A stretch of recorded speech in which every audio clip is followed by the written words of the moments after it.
So anyway, that barrier broke down from an interaction in Peckham. So I was walking near Peckham with these questions in my mind. I even had the Quran in my hand, and I saw an old Sudani man wearing a white thobe. So I decided to approach him, and I wanted to ask him about these issues. I just felt, let me just ask this man. He's Muslim. He looks like a Muslim. He didn't really speak very good English, so he said, look, he took me to his house, actually, which is amazing. Imagine some random guy in the middle of Peckham. Come with me, took me by the hand, took me to his house, where he said his son will come and explain. His son was out at the time, but he sat down. I sat down there. His wife cooked a meal for me, and then his son came, brother Mus'ab, Barakallahu Feek. If you're watching this, may Allah bless you and your family. Wallahi, you don't know what you did for me. SubhanAllah. Yeah, may Allah bless that family, because that was the turning point, to be honest with you, of me actually deciding to take the shahada.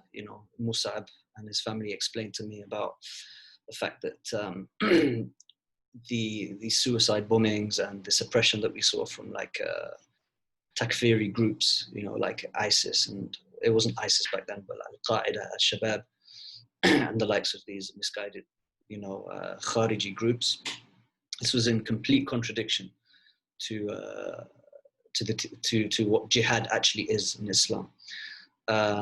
So, and they were kind. They knew I was actually from a Jewish background. I mentioned that. They cooked for me. They were kind. They gave me information, books, CDs, with so much respect, So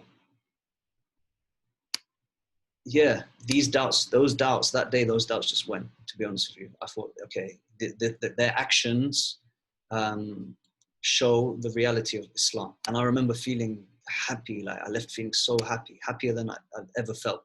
I was so disconnected from the music and the clubs and the shows at that time. Even though we had big things coming up, I was like, nah, this is where I want to be, by myself with this, sitting with a Sudani family in Peckham, eating some like kofta and learning about Islam.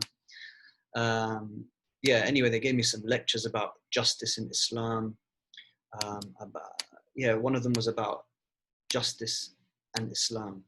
And I listened to them, and I also learned about the description of who Allah subhanahu wa ta'ala, who Allah is, not a man in the sky with a white beard, or, Jesus, or, the rest of it.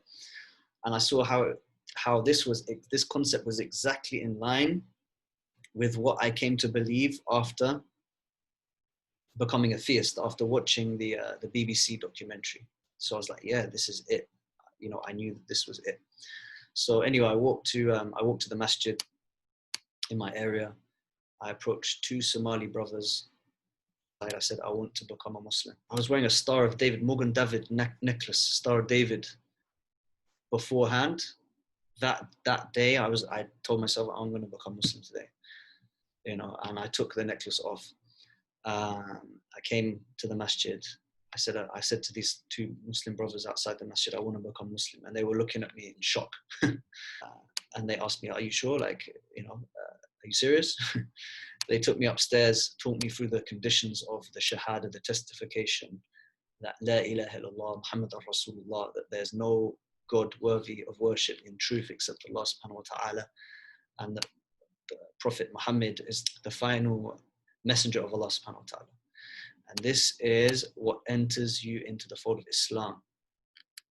With the shurut, they went through the shurut of the shahada, the conditions of the shahada, what you must believe to be a Muslim, ilm,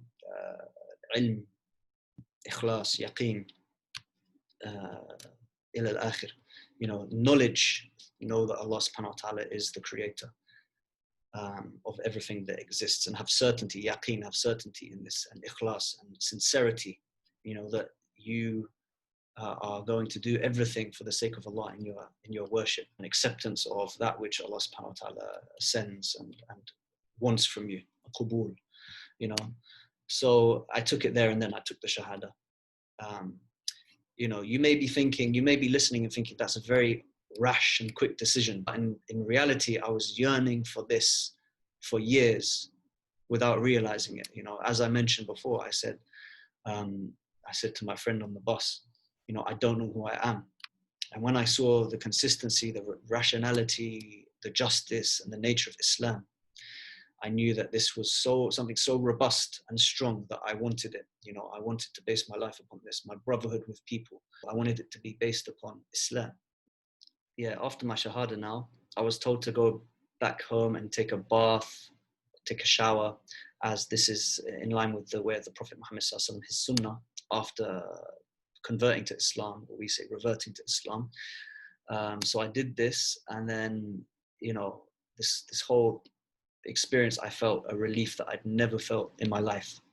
You know, all the drama, the pressure, all these broken relationships, all of this drama, I felt light. I felt it was like lifted, like a mountain had been lifted off my chest, off my heart. My chest felt like wasi', expansive. You know, I felt so different. And I just remember, like, I think the day after my shahada, one of the days, I just spent the day like crying out all of this pain and all of this darkness of all these situations that I've gone through, all that pressure that I've built up for years, you know, just like cried it out, and it felt good.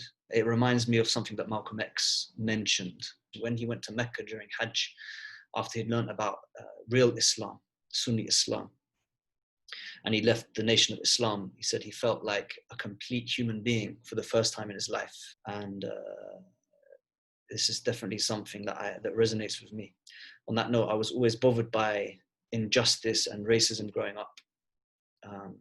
When I was younger, I grew up in more of a white community until I moved to London when I was 16. So I did see this kind of prejudice and racism, you know, and the true unity and equality between men in Islam was, you know, like the only solution that I saw, or that I know, that we know this is the only solution for the issue of racism. You know, this brother standing next to me is Nigerian, this brother's Pakistani, this brother's Egyptian, Indonesian, Swedish. You know, this brother's a businessman, this one's a street cleaner, all different colors and backgrounds. When it's time to pray, we are standing feet to feet, shoulder to shoulder. When you go to Hajj, or if you go for Umrah and you wear the ihram, the white cloth, no one knows who is rich and who is poor. Wallahi, this is true equality, and it shows that Islam is thicker than blood. If it's implemented properly, how the Prophet ﷺ taught his companions, Islam is thicker than blood. You know, this deals with the whole issue of racism. The Prophet ﷺ, he said, لا فرق بين العربي ولا عجمي ولا أسود ولا أبيض ولا أسود إلا بالتقوى أو كما قال رسول الله صلى الله عليه وسلم. The Prophet Muhammad صلى الله عليه وسلم, he said, there's no difference between an Arab and a non-Arab, a black person or a white person, except consciousness of Allah, God consciousness, you know, fear of Allah subhanahu wa ta'ala. Taqwa, you know, I'm not doing it justice in my translation. Taqwa is an Arabic word, and it means so much more than that, you know. But the Prophet ﷺ, he dealt with the issue of racism 1400 years ago, despite what any of these Orientalists and any of these Islamophobes like to say.